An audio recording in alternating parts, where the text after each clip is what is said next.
Well, happy Friday. We have finally made it to the end of the work week. I'm CBS 8 meteorologist Vanessa Paz. I thought this background was pretty fitting. We do kick off the Miramar Air Show today, and that lasts all the way through the weekend. And it looks like conditions will cooperate. We're talking about overcast conditions, especially when it comes to the morning hours, but we'll see a lot of those clouds mix out the closer to the noon hours that we get.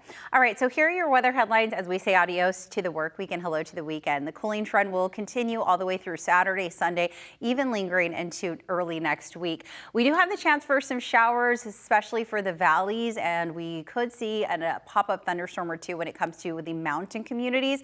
Speaking of the temperatures, we are looking at gradual warming, but that won't happen until the middle of next week. We're not looking at extreme heat by any means, but temperatures will start to rise and they'll get above average versus following us in this trend of below normal that we've been seeing over the past couple of days. So downtown San Diego, here's what I'm forecasting for today's highs. We'll be in the low 70s. That temperature recorded for San Diego International Airport will shoot us anywhere between 3 to 4 degrees cooler than normal. Ramona and Borrego Springs will be hitting highs in the mid 70s for Ramona, low 90s in Borrego Springs, and that will put us anywhere between 8 to 9 degrees cooler than our 30-year average. This area of low pressure sitting right over the Four Corners will continue to enhance onshore flow, also bringing in some moisture and cooler temperatures all the way through the weekend. So that's that weather maker responsible for some of the activity we're expecting to see as early as tomorrow. So looking ahead to 9 a.m. on Saturday, notice how we have the chance of seeing a stray shower here or there.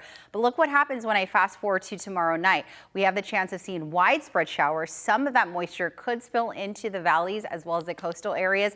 I would expect cloudy conditions, not as cloudy as today, but we're still looking at increasing clouds, especially along the coastal areas. Sunday, we'll continue to see showers. I am not ruling out the chance for a pop-up thunderstorm here or there when it comes to the mountain areas, and that could lead to localized flooding, heavy downpours, as well as periods of very strong winds. For Monday's forecast, we are looking at it drier, especially for our most populated neighborhoods, but along the mountain areas, we could still see those showers linger.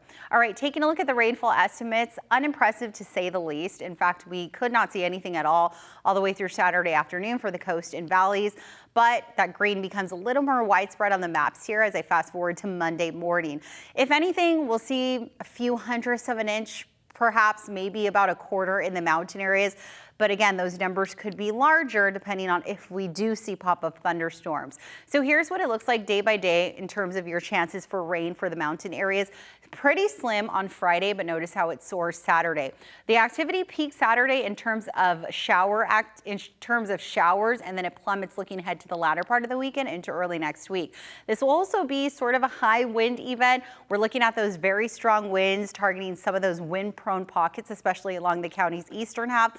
Isolated gusts could be anywhere between 30 to 45 miles per hour, but not strong enough to warrant a wind advisory. As of right now, National Weather Service has not issued any wind advisories nor high wind warnings. All right, over the next 7 days, here's what it looks like along the coast and inland valleys. We'll be in the low 70s, minor warming towards the middle of next week. We go from the 60s to the mid 70s on Thursday and then the high 70s by Friday for the mountain areas. We'll stay in the 80s all the way through about Monday for the desert areas. Notice how we have that thunderstorm icon indicating the chance for isolated thunderstorms in the mountains and desert areas. And then things dry out and warm up by the time we get to the middle and end of next week.